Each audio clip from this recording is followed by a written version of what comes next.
Bismillahirrahmanirrahim. Assalamualaikum warahmatullahi wabarakatuh. Innal hamdalillah nahmaduhu wa nasta'inuhu wa nastaghfiruh. Segala puja dan puji syukur senantiasa kita ucapkan kepada Allah Rabbul Alamin. Kita memuja dan memujinya.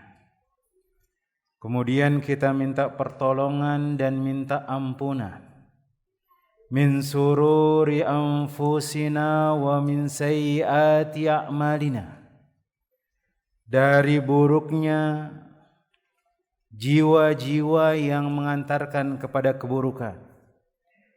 Karena jiwa kita ini mengajak kita untuk melakukan perbuatan yang di dalamnya ada keburukan. Sebagaimana Allah Tabaraka wa Ta'ala menyebutkan kisahnya Nabi Yusuf alaihissalam, Allah Jalla Jalaluhu mengatakan inna nafsa la'amaratun bisu.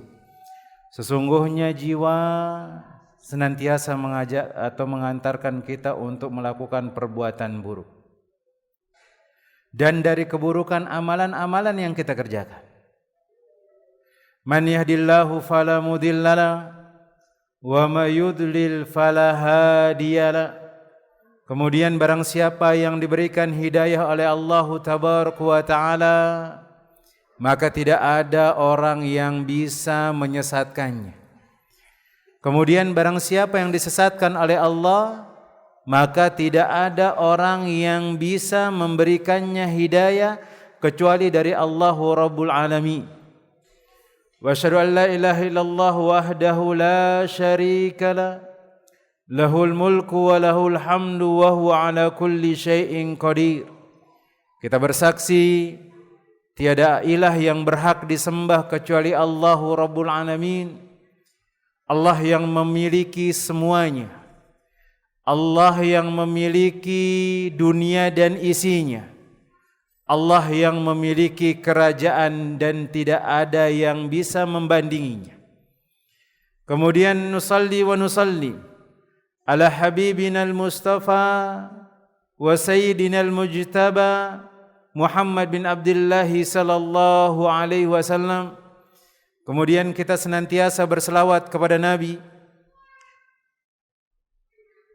karena beliaulah Allah Tabaraka wa Ta'ala memberikan hidayah kepada kita.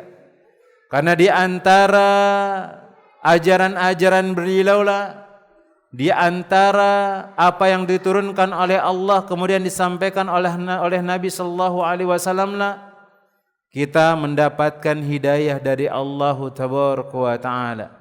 Allahumma salli wa sallim wa zid wa barik wa an'im ala sayyidina wa maulana Muhammad bin Abdullah sallallahu alaihi wasallam.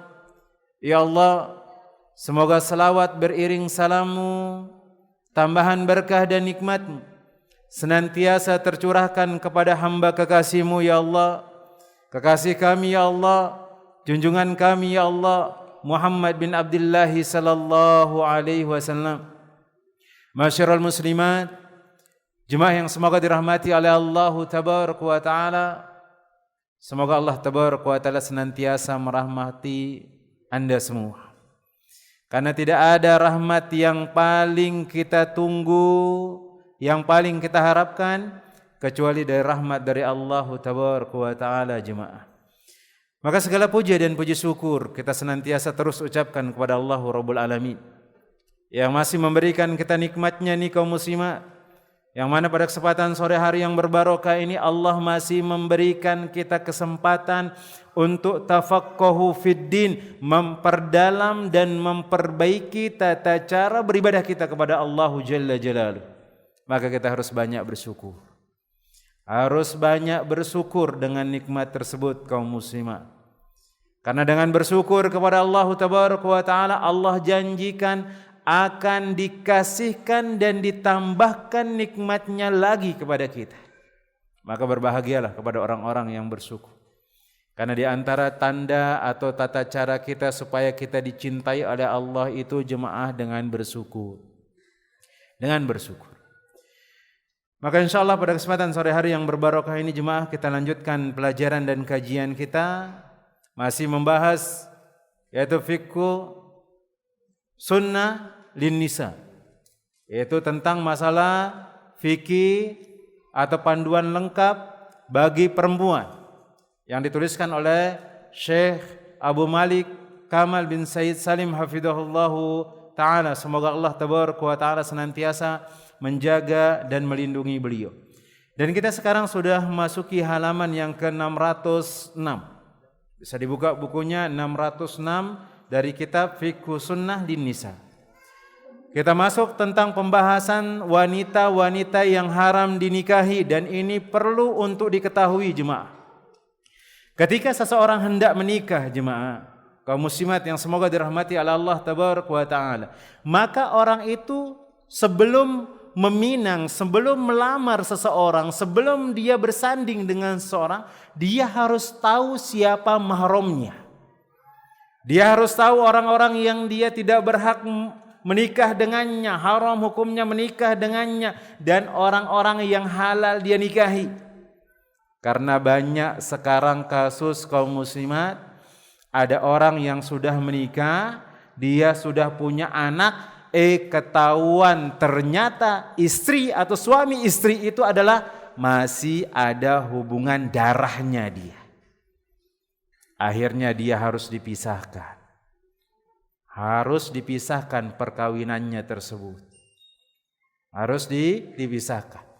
Maka sehingga sebelum kita menikah, sebelum kita masuk ke jenjang dari mulai melamar, kemudian mengkhitbah, kemudian akad nikah, kemudian lanjut ke keluarga, maka harus diketahui mahram-mahramnya itu siapa saja kaum muslim. Naam, disebutkan oleh Allah tabaraka wa taala jemaah, di antara wanita-wanita yang diharamkan dinikahi oleh laki-laki, maka ini disebutkan oleh Allah jalla jalaluhu jemaah dalam firman-Nya surat An-Nisa ayat yang ke-22 sampai ayat yang ke-24. Allah Jalla Jalaluhu mengatakan, wala tankihu ma nakaha abaukum. Janganlah kalian menikahi wanita-wanita yang dinikahi oleh bapak-bapak kalian. Berarti yang enggak boleh dinikahi yang pertama adalah perempuan yang dinikahi oleh bapak. Nanti akan dijelaskan. Min nisa'i, dari perempuan, illa ma qad salaf, kecuali itu sudah berlalu, maksudnya di zaman jahiliyah. Itu ada yang terjadi hal tersebut.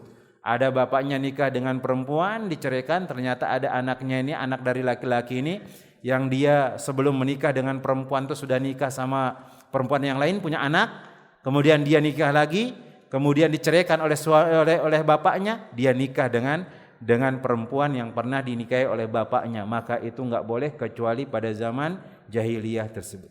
Innahu kana fahisatan wa makta wa sa'a sabila. Karena sesungguhnya perbuatan itu, kata Allah tabaraka wa taala, adalah seburuk-buruk atau hal yang keji dan hal yang dibenci oleh Allah, dan seburuk-buruk jalan yang ditempuh. Wa hurimat alaikum ummahatukum. Kemudian diharamkan bagi kalian, atas kalian, yaitu ibu-ibu kalian. Berarti yang jadi mahram kita itu adalah ibu-ibu kita. Wa banatukum. Kemudian anak-anak kalian. Ini yang ketiga. Wa akhwatukum. Kemudian saudari-saudari kalian atau saudara perempuan kalian. Ini juga tidak dibolehkan. Wa ummahatukum. Kemudian yang berikutnya adalah ummahat. Wa ammatukum. Kemudian yang berikutnya adalah ammatukum. Ini adalah bibi dari jalur bapak. Wa khalatukum. Kemudian yang berikutnya yang enggak boleh adalah bibi dari jalur ibu. Wa banatul akhi. Anak perempuan saudara laki-lakimu. Wa banatul ukhti. Kemudian anak perempuan dari saudarimu perempuan. Ini dia punya saudari perempuan, keponakannya jemaah, ini enggak boleh. wa ummahatukum allati arda'nakum wa akhwatukum minar radha'a. Kemudian yang berikutnya adalah yang tidak boleh dinikahi oleh laki-laki adalah perempuan yang menyusui dia. Perempuan yang menyusui dia, maksudnya ada nih seorang ibu, dia menitipkan anaknya ke tetangga, kemudian tetangga ini menyusui anak tersebut, maka tetangga ini tidak boleh dinikahi gara-gara anak ini ikut nyusu atau rodoah menyusu ke tetangga tersebut. Ini enggak boleh. Wa akhwatukum minar rodoah. Kemudian yang berikutnya adalah perempuan-perempuan dari sepersusuan. Ini juga enggak boleh. Wa ummahatun nisaikum. Kemudian yang berikutnya adalah ummahatun nisaikum, ibu-ibu dari istri kalian. Ini maksudnya mertua. Wa rabaikumul lati fi hujurikum minan nisa'il lati dakhaltum bihinna. Kemudian yang berikutnya adalah perempuan yang di bawah tanggunganmu, di bawah pemeliharaanmu dari istri yang telah kalian campuri. Apa maksudnya kaum muslimat? Ada seorang laki-laki nikah sama janda, jandanya ini punya anak perempuan, maka anak perempuan ini enggak boleh dinikahi kalau dia sudah nikah dengan ibunya dan bercampur dengan ibunya. Ini mahramnya. Tapi kalau dia belum bercampur, maka itu tidak dilarang dan itu dibolehkan. Sebagaimana Allah Tabaraka wa Ta'ala mengatakan, fa illam takunu dakhaltum bihinna, jikalau kalian belum berhubungan dengan ibunya, kemudian engkau ceraikan dia, kemudian engkau nikahi anak tersebut, fala junaha alaikum, maka tidak ada dosa bagi kalian, maka tidak berdosa. Wa halailu abnaikum allati min aslabikum, dan juga diharamkan bagi kalian istri anak-anak kandung kalian. Ini maksudnya menantu. Min aslabikum, ini dari anak-anak kandungnya, ini enggak boleh. Wa antajma'u bainal ukhtaini, dan enggak boleh menggabung dua saudari ketika nikah. Ada orang perempuan ini kembar kaum muslimat. Kadang-kadang yang kembar itu susah untuk dipisahkan. Akhirnya karena kasihan lihat anaknya, dinikahkanlah kedua anaknya ini dengan satu laki-laki. Maka ini diharamkan, enggak boleh. Enggak boleh kita menggabung antara dua saudari. Bahkan disebutkan di antara dua saudari ini menggabung antara keponakan dengan bibinya. Menggabung keponakan dengan bibinya, ini juga enggak boleh. Kita sudah nikah sama keponakannya, kemudian kita nikah sama bibinya, maka ini pula tidak boleh. Illa ma qad salaf, kecuali ini sudah berlalu, maka ini tidak mendapatkan dosa dia. Innallaha kana ghafurur rahima, sesungguhnya Allah Tabaraka wa Ta'ala Maha Pengampun lagi Maha Penyayang. Wal muhsanatu minan nisa'i illa ma malakat aymanukum, dan diharamkan juga bagi kalian wanita-wanita yang bersuami. Nah, ini seorang laki-laki ini enggak boleh nikahin seorang perempuan yang punya suami, enggak boleh. Ada orang ustadz, laki-laki aja boleh poligami, masa perempuan enggak boleh? Enggak boleh jemaah. Enggak boleh perempuan memiliki dua suami. Enggak boleh perempuan ini memiliki dua suami, haram hukumnya. Dan ini disebutkan oleh Allah Tabaraka wa Ta'ala, illa ma malakat aymanukum, kecuali budak-budak yang kalian miliki.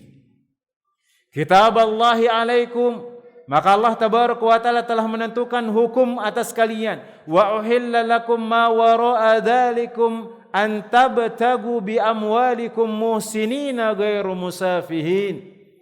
Kemudian dihalalkan bagi kalian selain yang demikian, yaitu mencari istri-istri dengan harta kalian untuk dinikahi, bukan untuk dizinahi. Ingat, dinikahi bukan untuk dizinahi. Ada orang punya duit, maka dia datang kepada perempuan, maka dia lamar dengan harta tersebut, maka dinikahi dia jemaah, bukan dizinahi. Apalagi sekarang ada orang yang nunggu-nunggu di pinggir jalan, kemudian dikasihkan harta, kemudian dia tentukan 1 malam sekian, maka ini adalah diharamkan jemaah. Maka jemaah yang semoga dirahmati oleh Allah Tabaraka wa Ta'ala, kaum muslimat, yang semoga Allah Jalla Jalaluhu merahmati Anda, ketahuilah wahai saudariku seiman, wanita-wanita yang diharamkan dinikahi itu disebutkan oleh para ulama ada 2 macam. Maka dibagi menjadi dua macam. Beliau mengatakan tahrima kismani. Pengharamannya itu ada 2 macam. Tahrimun mu'abbadun wa tahrimun mu'aqqatun. Pertama, diharamkan selama-lamanya. Ada mahram yang enggak boleh kita nikahi selama-lamanya kaum muslimat. Ini yang pertama. Ada yang dia enggak boleh dinikahi sampai ketentuan ada waktunya. Contohnya, mana contoh yang ada waktunya? Contohnya adalah menikahi siapa jemaah? Ipar. Ketika dia masih suami saudara kita, maka dia enggak boleh. Atau ketika dia adalah suami saudari kita enggak boleh untuk menikah dengannya, enggak boleh. Dan dia mahram kita muakkad. Tapi mahram muakkad ini ada batasan-batasan yang harus dijaga dia kaum muslimat. Enggak boleh berdua. Dan ini disebutkan oleh Allah Tabaraka wa Ta'ala dan disebutkan oleh Rasulullah SAW dalam sebuah hadis yang sahih, al-hammu al-maut. Ipar itu adalah maut. Kenapa dikatakan ipar itu adalah maut? Biasanya kita kalau sama ipar kita enggak ada orang curiga jemaah. Hanya melakukan hal yang haram pun enggak ada yang akan curiga, orang akhirnya akan bebas setan-setan tersebut untuk menggoda kita. Maka berhati-hati. Bahkan kalau seandainya ada ipar kita di dalam rumah, kita enggak boleh bebas membuka jilbab dan yang lainnya karena dia enggak halal untuk melihat aurat kita jemaah. Tapi dia adalah mahram muakkad kita. Maksudnya mahram muakkad, enggak boleh kita nikah sampai nanti waktu tertentu. Misalnya dia cerai dengan saudari kita, maka boleh kita menikah dengan dia. Atau saudari kita meninggal dunia, kemudian dia sangat sayang sekali dengan keluarga kita, akhirnya menikahi kita misalnya, yang jadi kakaknya atau adiknya, maka ini dibolehkan dengan ketentuan waktu. Maka tahrimul mu'abbad yamna'u al-mar'ata an takuna zawjan lirajuli fi jam'il awqa. Wanita yang diharamkan selamanya yaitu yang tidak boleh dinikahi oleh laki-laki tertentu sampai kapanpun, ini enggak boleh dinikahi, haram selama-lamanya. Berarti kalau dia mahram mu'abbad ini jemaah boleh berdua-duaan. Boleh saling boncengan, boleh saling sentuh, misalnya bersalaman, ini boleh dia, ini yang mu'abbad selama-lamanya. Adapun yang muakkad maka enggak boleh. Enggak boleh. Kemudian beliau menjelaskan di sini, wa tahrimul muakkad yamna'u al-mar'ata min tazwiji biha ma damat ala halatin khasatin qa'imatin biha. Fa in taghayyara halu zalat tahrimu wa sarat halalan. Kalau wanita yang diharamkan dalam waktu tertentu, yaitu yang tidak boleh dinikahi oleh para laki-laki tertentu dalam keadaan khusus. Namun jika keadaan tersebut telah berlalu, maka dia itu boleh untuk dinikahi, halal baginya. Sebagaimana yang katakan tadi, kita punya saudari, dia punya suami, maka enggak boleh ini kita nikahi. Karena yang pertama ada larangan memang menggabungkan antara dua saudari. Kemudian yang kedua karena dia ipar kita. Nah, ketika dia sudah meninggal dunia, misalnya adik kita nih, maka suaminya itu boleh nikah sama kita. Ini maksudnya mahram muakkad, yaitu mahram yang ada waktu tertentunya. Kemudian jemaah yang semoga dirahmati oleh Allah Tabaraka wa Ta'ala, wanita-wanita yang diharamkan selama-lamanya disebutkan itu ada 7. Al-muharramu bin nasabi hunna. Nah, di antaranya adalah diharamkan karena hubungan nasab. Ini karena hubungan nasab, mulai dari keturunan kita ada yang nyambung darahnya kaum muslim. Mana yang pertama? Al-ummahatu wal banatu wal akhwatu wal amma wal khalatu wa banatul akhi wa banatul ukhti. Yang pertama itu adalah ummahat. Siapa ummahat? Para ibu. Ini enggak boleh dinikahi. Nanti tinggal dibalik saja, kalau dia perempuan berarti bapaknya enggak boleh dinikahi dia. Bapaknya berarti enggak boleh dinikahi. Tinggal dibalik aja kaum muslimat. Maka disebutkan oleh beliau di sini diantaranya ummahat, karena ini dikatakan mahramnya laki-laki. Nanti kita balik dia jemaah. Pertama adalah ibu, yaitu semua wanita yang memiliki hubungan nasab dengan seorang laki-laki karena kelahiran, baik dari jalur ibu ataupun ayah, kemudian dia nenek, kemudian seterusnya naik ke atas, maka mereka adalah ibu kandung. Contohnya jemaah, ana sama ibu ana enggak boleh. Ana sama nenek ana enggak boleh jemaah. Kemudian ke atasnya lagi maka enggak boleh. Begitu juga kalau perempuan, dia sama bapaknya enggak boleh. Dia sama kakeknya enggak boleh. Dia sama bapak kakeknya juga enggak boleh. Naik ke atas itu enggak boleh. Itu enggak boleh. Seterusnya naik ke atas. Nanti ke sampingnya ada nanti disebutkan. Kemudian yang kedua adalah al-banatu, anak-anak wanita. Yaitu semua wanita yang dinasabkan kepada seorang laki-laki karena kelahiran. Seperti anak perempuan kandung, cucu perempuannya, dan seterusnya ke bawah. Ini enggak boleh. Tinggal dibalik kalau perempuan, anaknya laki-laki. Sudah? Anak-anaknya laki-laki, berarti cucunya laki-laki. Kemudian ke bawahnya, kemudian terus ke bawahnya, itu enggak boleh dinikahi oleh perempuan. Anak laki-lakinya, anak kandungnya, anak-anaknya, maksudnya cucunya. Dia kan punya anak nih, namanya Ahmad. Ahmad ini punya anak namanya Muhammad. Ini enggak boleh dinikahi. Muhammad ini punya anak lagi namanya Sulaiman. Enggak boleh dinikahi lagi Sulaiman. Ke bawah terus. Ini adalah mahramnya perempuan.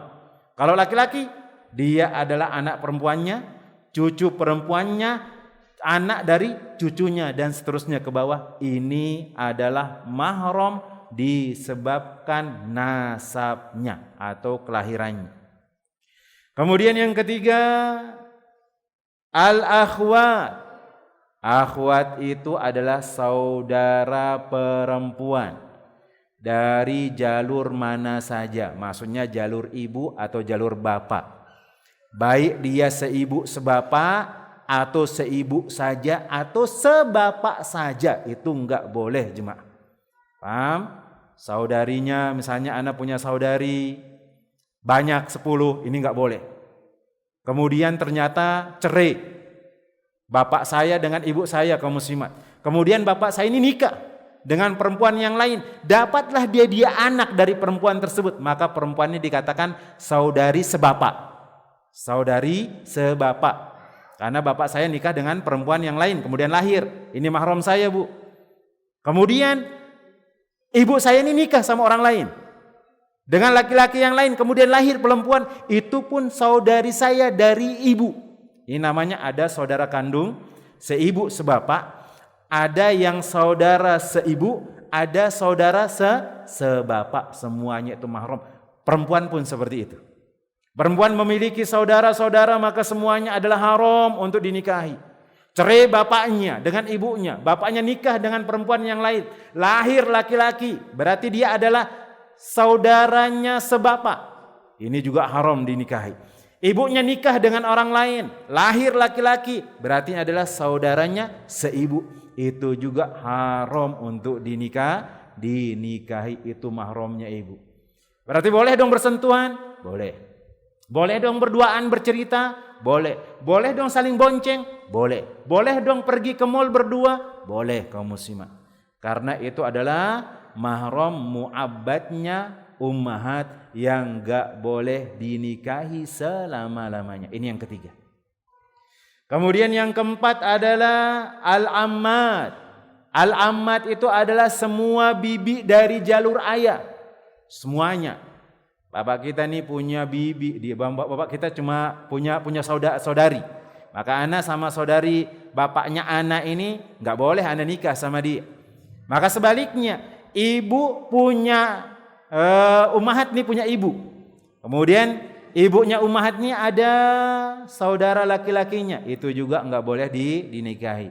Ini bibi dari jalur ayah atau paman dari jalur bapak. Kalau dia perempuan maka enggak boleh dinikahi, seterusnya sampai ke atasnya. Nah, termasuk di dalamnya adalah bibinya ayah dan bibinya ibu. Ini juga enggak boleh.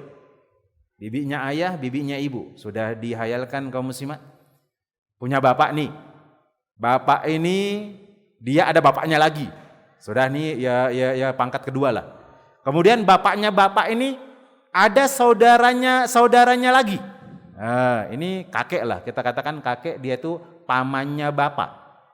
Udah jemaah, pamannya bapak, baik dia dari jalur ibu atau jalur bapak, kalau kita ngomong itu iya kakek lah. Atau nenek lah.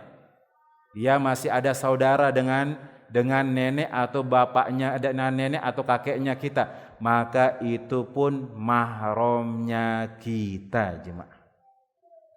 Kemudian yang berikutnya jemaah, wal kholatu. Kholat juga sama. Ini bibi dari jalur ibu. Ibu kita punya saudara-saudara, ya enggak boleh perempuan itu nikahi dengan saudara ibunya karena itu adalah pamannya. Atau ibu kita ini punya bapak.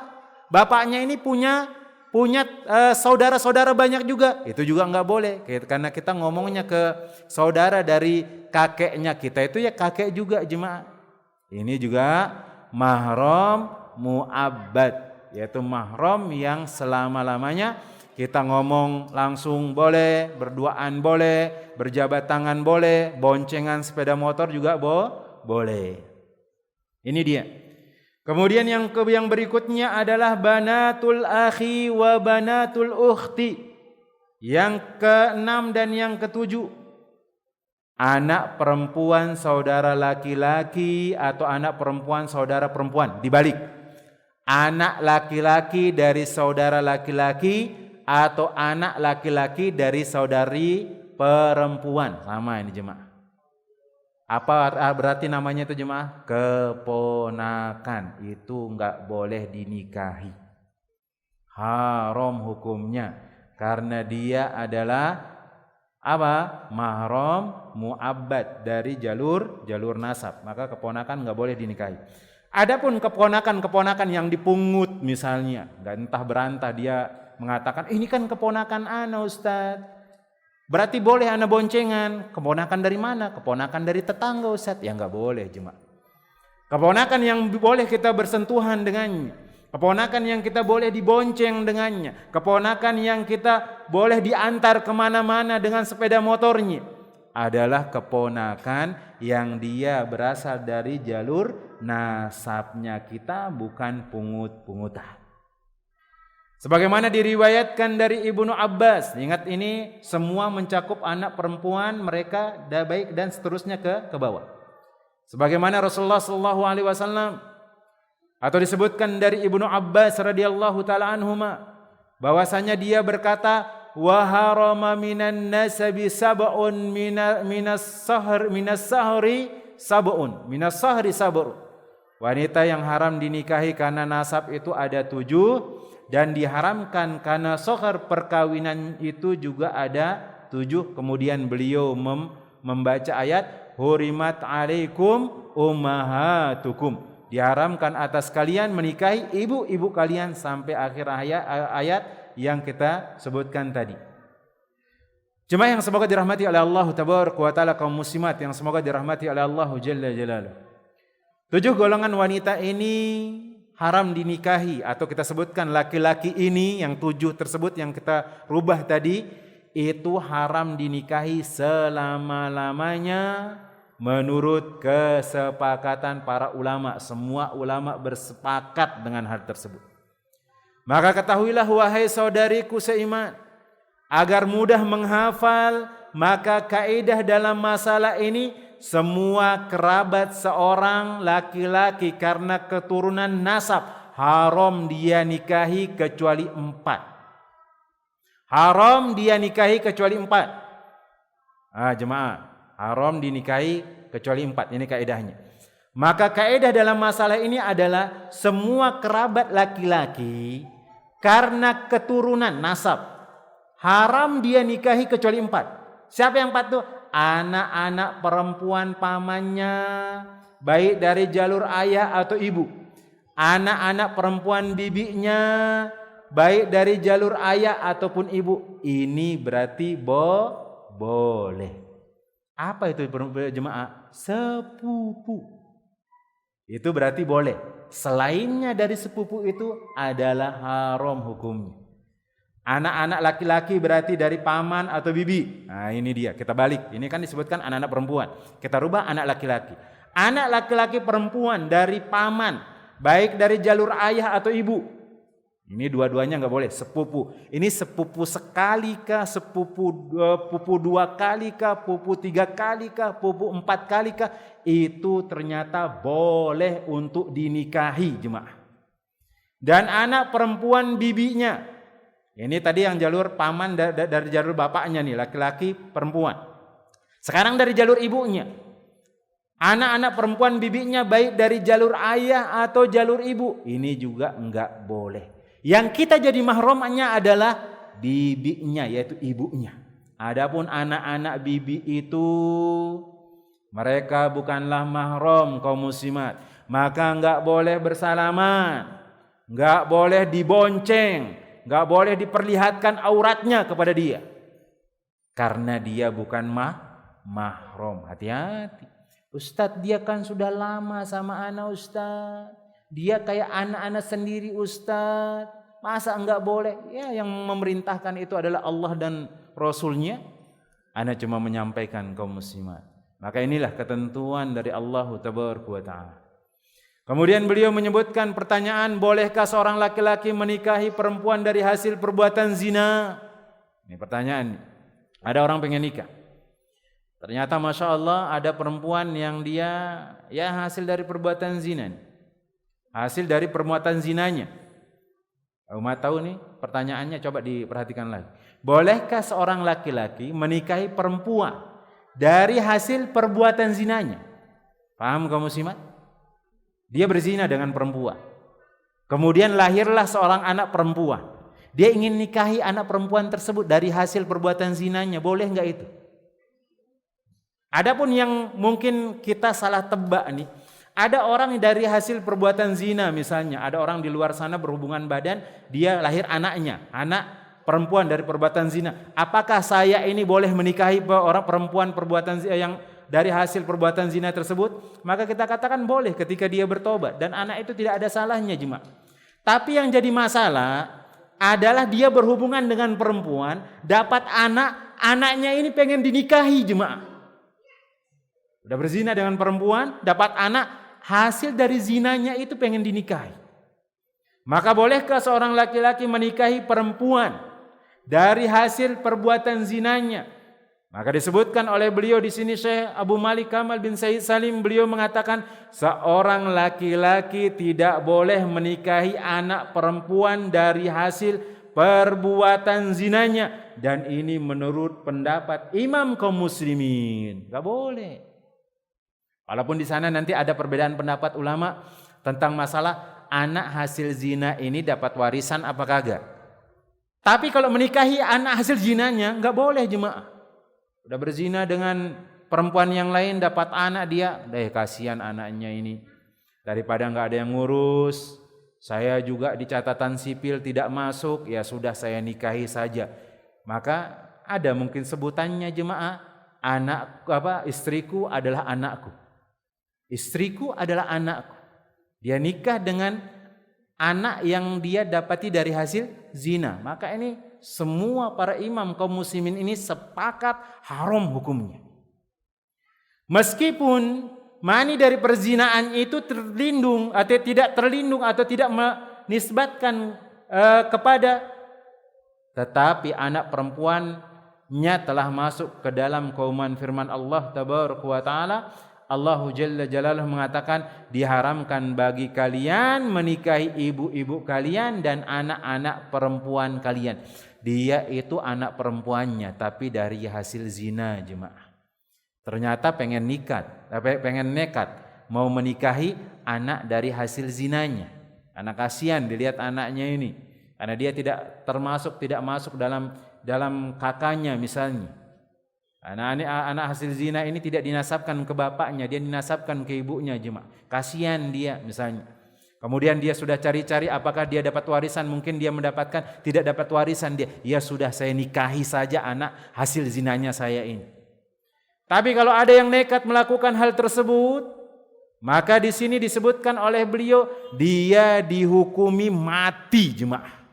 Bahkan jumhur ulama masih memperdebatkan ini masalah tentang laki-laki yang menikahi anak perempuan dari hasil perzinaannya, apakah dia dihukum mati atau tidak.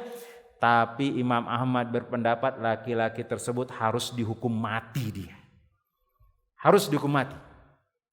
Termasuk juga dalam hal ini seorang anak laki-laki atau seorang laki-laki diharamkan menikahi saudarinya, cucu perempuan dari anak laki-lakinya, cucu perempuan dari anak perempuannya, anak perempuan saudara laki-lakinya, anak perempuan saudarinya, yang semuanya dari hasil perbuatan zina. Ini adalah pendapat kebanyakan fuqaha ahli fikih jemaah, enggak boleh. Karena dia itu adalah mahramnya. Paham jemaah? Ada laki-laki berbuat zina dengan perempuan.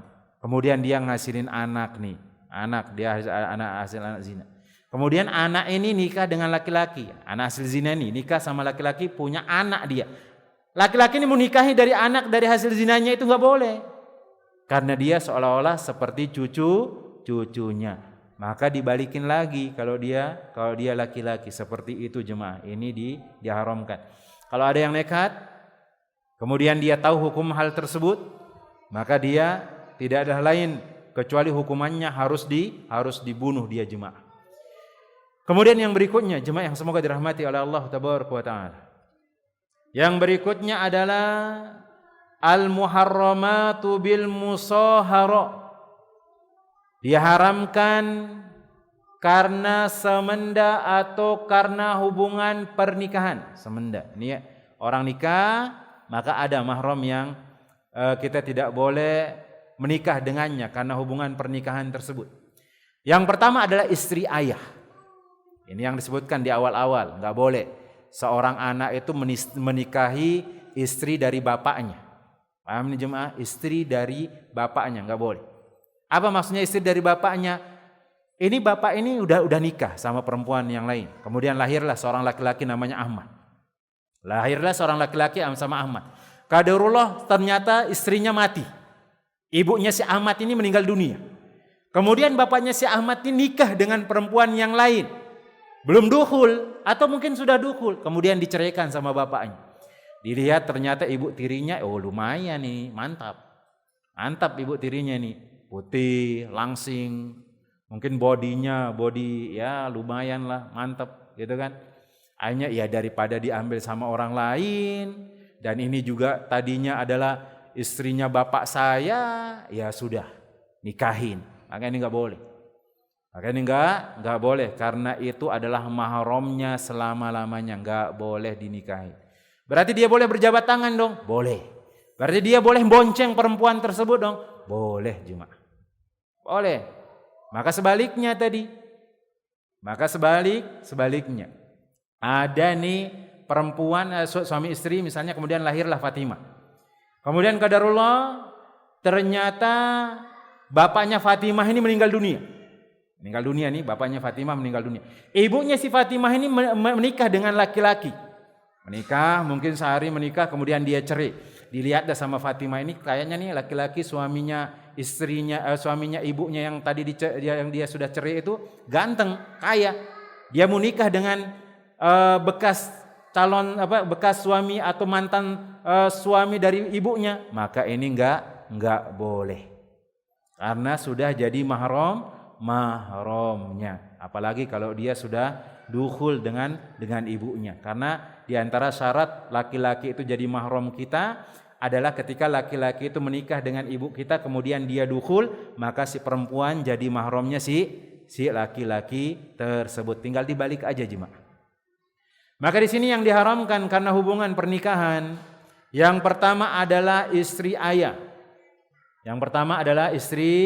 ayah. Yang diriwayatkan dari Ibnu Abbas radhiyallahu taala an. Dia berkata, dahulu kaum jahiliyah mengharamkan pernikahan dengan wanita-wanita seperti yang diharamkan oleh syariat Islam, kecuali istri ayah. Mereka bisa mengumpulkan dua wanita yang bersaudara. Kemudian Allah Tabaraka wa Ta'ala menurunkan ayatnya, dan janganlah kalian menikahi wanita-wanita yang telah dinikahi oleh ayah-ayah kalian kecuali yang telah berlalu. Dan ayat kalian mengumpulkan dua wanita yang bersaudara. Pada zaman dahulu jemaah, zamannya jahiliyah, mereka itu menerapkan mahram sesuai dengan syariat Islam. Sesuai dengan syariat Islam. Tapi yang dikecualikan istrinya bapak. Istrinya bapak ini dia enggak termasuk mahram kalau udah ceraikan sama bapak. Boleh dinikahi. Itu dahulu di zamannya jahiliyah. Atau menggabungkan dua yang bersaudari, ada kembar dinikahi satu laki-laki, dibolehkan dahulu. Tapi Allah Tabaraka wa Ta'ala menurunkan ayatnya kemudian mengharamkan hal tersebut. Maka dalam ayat ini Allah Subhanahu wa Ta'ala melarang para laki-laki menikahi wanita yang telah dinikahi oleh ayahnya. Allah menjelaskan maksudnya yang telah dinikahi ayahnya di sini adalah apakah sekadar akad nikah atau yang sudah dicampuri.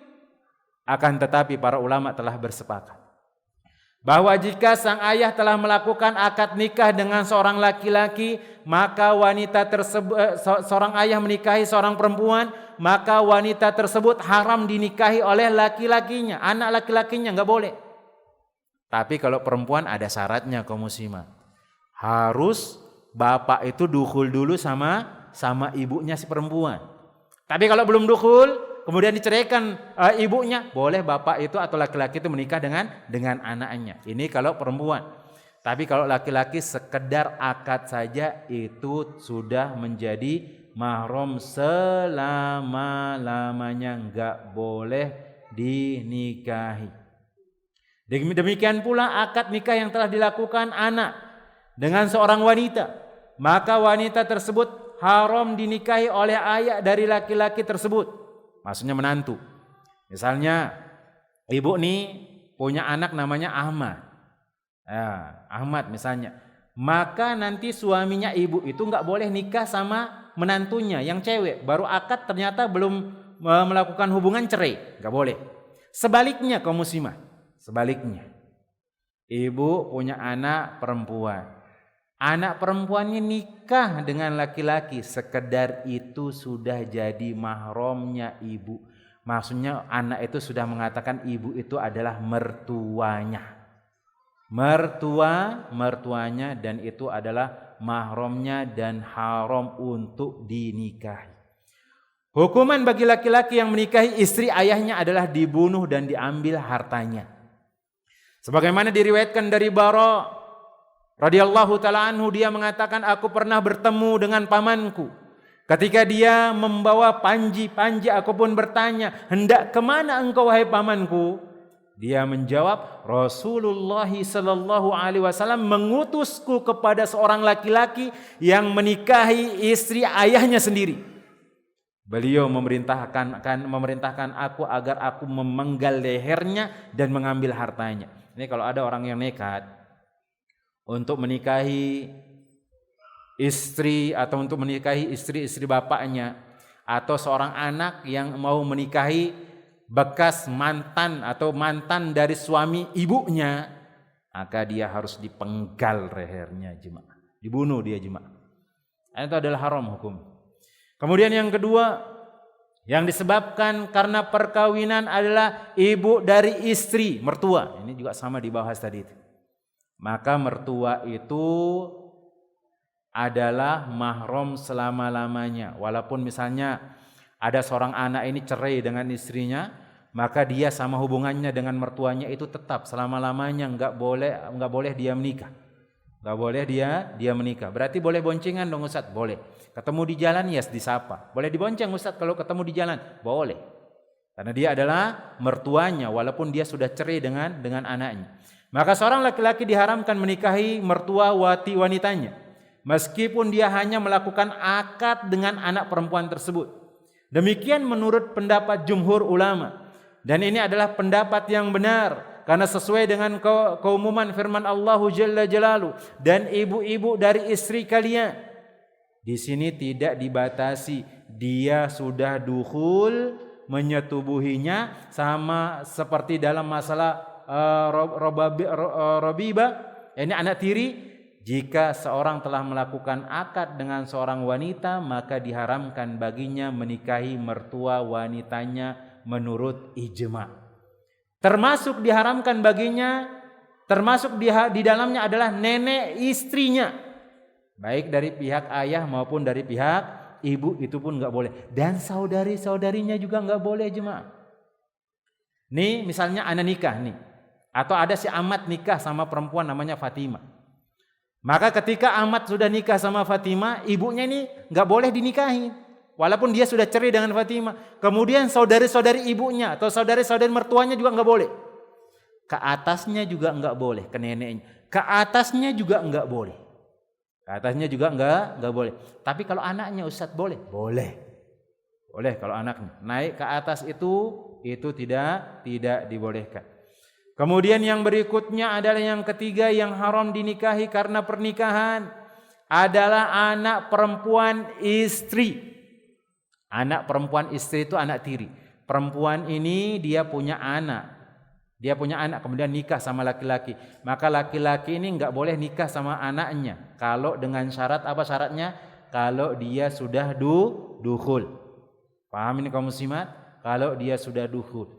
Adapun kalau misalnya dia belum dukhul, maka boleh laki-laki ini menikahi anak tersebut. Kita rubah lagi jemaah. Kalau kita posisi anaknya jemaah, perempuan misalnya. Ibu kita ini nikah sama laki-laki. Belum dukhul dia, maka kita masih boleh nikah sama laki-laki tersebut. Tapi kalau dia sudah dukhul, kita sama bapak yang sudah dinikahi sama ibu kita, kemudian dia sudah dukhul, itu adalah mahramnya kita, bapak tirinya kita. Bapak tiri, maka itu tidak boleh dinikahi kalau sudah dukhul. Jika hanya sekedar akad nikah dan ibunya belum dukhul, maka dia boleh menikahi anak istrinya itu. Allah Subhanahu wa taala berfirman, dan anak-anak tiri yang berada dalam pemeliharaan kalian dari istri kalian yang telah kalian campuri. Tetapi jika kalian belum campuri dengannya dan mereka sudah kalian ceraikan, maka tidak berdosa kalian menikahinya. Kemudian di sini dikatakan oleh beliau pendapat yang rajih yang kuat di antara pendapat para ulama, bahwa penggalan firman Allah Subhanahu wa taala yang berada dalam pemeliharaan dalam rumah-rumah kalian tidak dianggap sebagai syarat pengharaman menikahi anak tiri perempuan dari istrinya. Sebagaimana yang dikatakan oleh jumhur ulama, maksudnya dukhul di sini adalah jima atau bercampur, sebagaimana yang dikatakan oleh Ibnu Abbas radhiyallahu taala anhuma, wallahu taala alam bisawab. Ini dia. Kemudian yang sedikit jemaah catatan. Termasuk dalam cakupan hukum ini adalah anak perempuan dari anak perempuan istri. Anak perempuan dari anak perempuan istri siapa jemaah? Berarti cucunya. Perempuan ini punya anak. Anaknya punya anak lagi jemaah. Kemudian dia nikah dengan seorang laki-laki. Kemudian sudah dukhul, maka enggak boleh dia nikah. Semuanya ke bawah itu enggak boleh. Tapi kalau belum, maka silahkan boleh dia sampai ke bawahnya. 6 jemaah. Kemudian yang keempat, yang mahram dari pernikahan. Yang keempat adalah istri anak kandung. Istri anak kandung. Bagaimana jemaah? Seorang laki-laki dilarang menikahi mantan istri dari anak kandungnya. Oh, ini menantunya jemaah. Enggak boleh jemaah. Sekarang dia akad kemudian menceraikan, misalnya anak nih punya anak laki-laki. Anak laki-laki anak nikah nih sama Fatimah misalnya. Kemudian diceraikan, maka anak ini enggak boleh nikah dengan Fatimah, walaupun sudah diceraikan, maka dia tetap status itu adalah menantu anak jemaah. Maka dibalikin. Kayak yang tadi, ibu punya anak perempuan. kemudian anak perempuannya ibu ini nikah sama laki-laki, kemudian dia cerai, maka ibu nggak boleh nikah sama dia, sama suaminya anaknya ibu tadi yang sudah pisah tersebut, karena itu adalah mahram. Istri anak kandung, berarti dibalik lagi suami anak kandung, maka itu nggak boleh kaum muslim. Sebagaimana berdasarkan firman Allah Jalla Jalaluhu, dan diharamkan bagi kalian istri-istri anak kandung kalian, menantu perempuan, termasuk dalam cakupan makna ayat ini adalah istri anak laki-laki sepersusuan, itu pun nggak boleh. Karena anak sepersusuan itu adalah anak kandungnya tapi dari sepersusuan, mahramnya selama-lamanya. Kalau dia punya suami nggak boleh dinikahi jemaah. Contohnya, Ana pernah nyusu sama tetangga jemaah. Ada saudari sepersusuan Ana dulu jemaah. Masya Allah, orang-orang dahulu itu jemaah, ibu-ibu kita dahulu ini, kalau dia pergi untuk nyari padi, itu orang-orang kampung kayak gitu kan. Kalau ada lagi panen padi, mereka itu rame-rame. Di Jawa masih banyak, nggak tahu kalau di Balikpapan jemaah. Di Jawa masih banyak, dan di tempat Ana juga masih ada. Biasanya anak bayinya ini dititipkan ke tetangga atau ke temannya jemaah. Di temannya. Dan Ana sempat dititipkan di temannya. Kemudian Ana nyusu di sana sampai besar. Maka saya sama ibu dari yang nyusuin Ana itu adalah mahram Ana. Mahram saya. Maka suaminya juga jadi mahramnya saya. Lah nanti kalau Ana nikah sama laki-laki, saya mau nikah sama perempuan, misalnya Ana nikah sama perempuan atau ada perempuan nikah sama laki-laki, nanti kita balik. Ana nikah sama perempuan, maka bapak dari sepersusuan anak ini, suami dari ibu sepersusuan, nggak boleh nikah sama itu, sama perempuan yang Ana nikah kemudian Ana ceraikan. Karena anak atau anggaplah menantu tapi dari anak sepersusuan, maka dibaliki. Ibu punya anak sepersusuan, laki-laki namanya Ahmad. Atau anak sepersusuan namanya perempuan, Fatimah lah jemaah. Fatimah. Kemudian Fatimah ini nikah sama Ahmad. Ini kan hubungannya sepersusuan, bukan nasab jemaah. Bukan pernikahan juga, enggak ada, tapi sepersusuan. Maka ibu yang nyusui si Fatimah ini, walaupun dia cerai sama anaknya Ahmad, ibu enggak boleh nikah sama Ahmad. Ibu enggak boleh nikah sama Ahmad. Ahmadnya saja. Tapi kalau saudaranya Ahmad boleh. Karena enggak ada hubungannya. Itu jemaah. Kemudian Nabi Shallallahu Alaihi Wasallam atau disebutkan di sini sebagai penjagaan atau firman Allah Tabaraka wa Taala mengatakan anak kandung kalian sendiri. Nah, sebagai penjagaan dari adanya pengakuan sebagai keturunan atau anak adopsi, maka ini juga enggak boleh jemaah, dia bukan mahram. Yang biasanya berlaku pada zaman jahiliyah. Tapi kalau anak adopsi itu bukan mahram jemaah, berarti boleh untuk dinikahi. Boleh, anak adopsi kan enggak ada hubungan sama sekali. Tapi biasanya dikatakan anak adopsi itu kalau dia sepersusuan. Dia ambil dari puskesmas, enggak ada bapaknya, enggak ada ibunya, kemudian disusui. Nah, itu maksudnya jemaah. Nah, kalau dia anak angkat misalnya, maka anak angkat itu bukan mahram. Sebagaimana Nabi sallallahu alaihi wasallam bersabda, "Yahrumu minar radha'ati ma yahrumu minan nasab." Diharamkan dari sepersusuan itu hal-hal yang diharamkan dari nasab, sama dia jemaah. Catatan, anak perempuan dari ibu tiri dan anak perempuan dari istri anak laki-laki tidak haram dinikahi seseorang. Artinya seorang laki-laki boleh menikahi anak perempuan ibu tirinya atau anak tiri dari anak kandungnya menurut kesepakatan ulama, karena mereka tidak termasuk istri ayah atau istri anak. Untuk memudahkan, ini maksudnya jemaah, kalau ada saudara jemaah, ini disebutkan seorang anak boleh menikahi anak perempuan ibu tirinya. Ada perempuan bawa anak, dia nikah sama bapak anak misalnya jemaah. Ada perempuan nih bawa anak, ya sudah sama-sama sendirian semua. Si ibu ini sendirian sudah meninggal bapak suaminya atau diceraikan misalnya.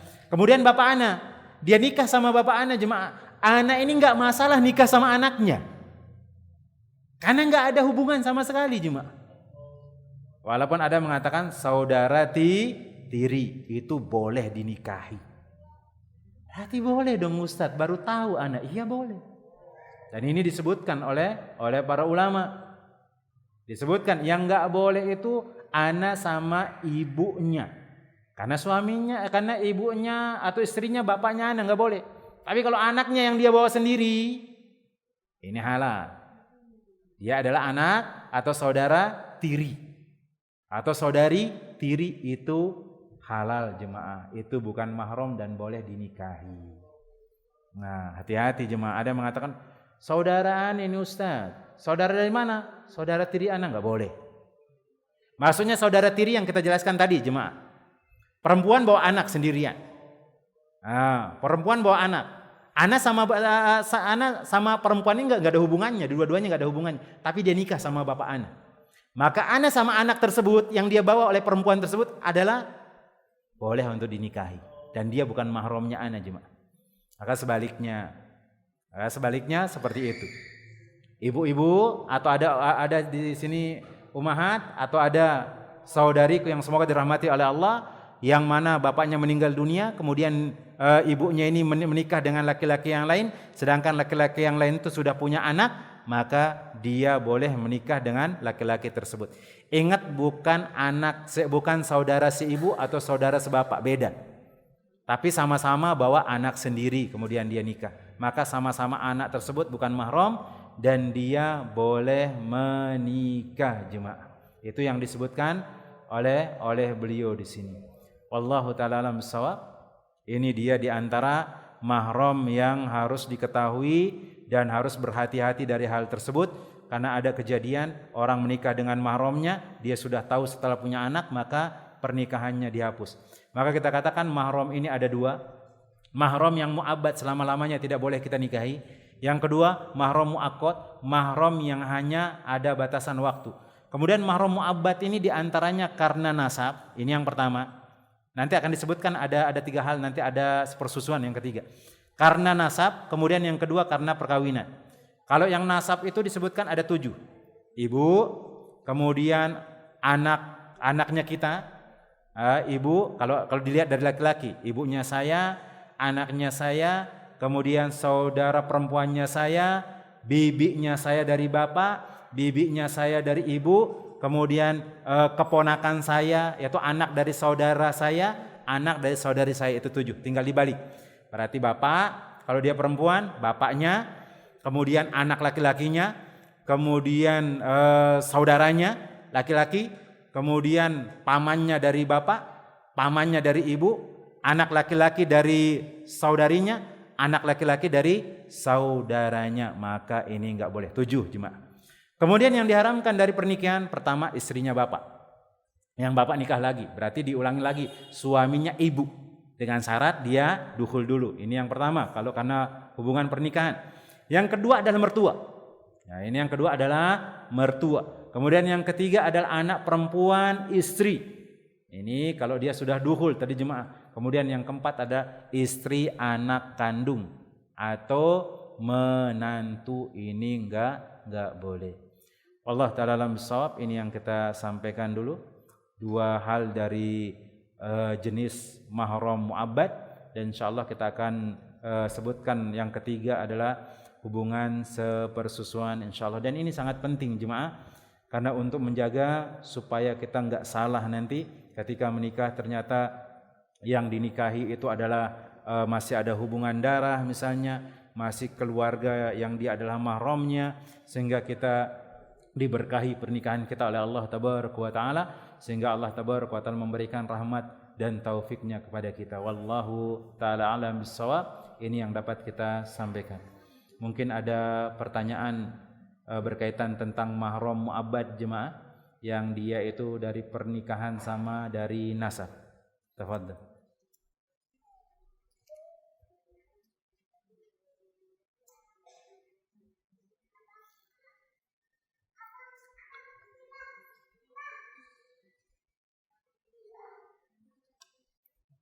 Tafadhal jemaah kalau ada pertanyaan.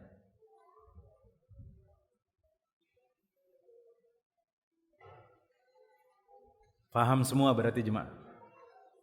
Tinggal di murojaah lagi jemaah. Yang dari nasab itu ada 7, yang dari pernikahan itu ada 4. Tinggal diingat-ingat. Kemudian disebutkan tadi kaedahnya jemaah ya. yang dari dia nasab itu kaidahnya semua anak laki-laki itu mahram. Semua keluarga dari nasab itu mahram kecuali 4. Ingat jemaah.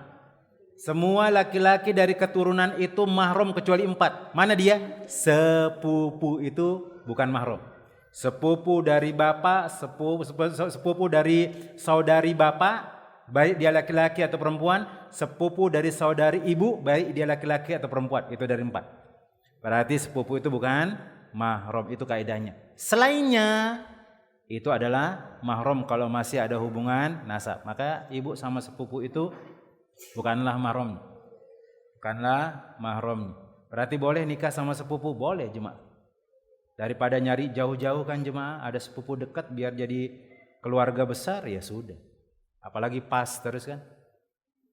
Biasanya kan kalau sama sepupu itu kan biayanya nggak mahal jemaah. Tapi kalau sama yang jauh-jauh ya lumayan lah. Kan deket aja, tiap hari ketemu, keluarganya deket. Gampang aja acaranya, nggak usah aneh-aneh, nggak usah ngeluarin biaya banyak. Tapi ada loh orang nikah sama sepupunya mahal jemaah. Nggak tahu itu. Nah, Allah Ta'ala alam shawab jemaah, ini yang dapat kita sampaikan. Kalau nggak ada pertanyaan berarti kaum muslimat faham dengan mahram-mahram ini, tinggal di murojaah lagi. Nanti kalau ada bingung kita bahas lagi di minggu yang akan datang insyaallah. Nanti kita akan masuk tentang mahram mu'abbad juga, yaitu dari sepersusuan, siapa saja yang nggak boleh dinikahi. Kemudian yang berikutnya nanti syarat sepersusuan itu apakah hanya sekali nyusu saja. Kemudian bagaimana sih takaran dia itu dikatakan anak sepersusuan, itu pun nanti akan dijelaskan biidznillah tabaraka wa taala.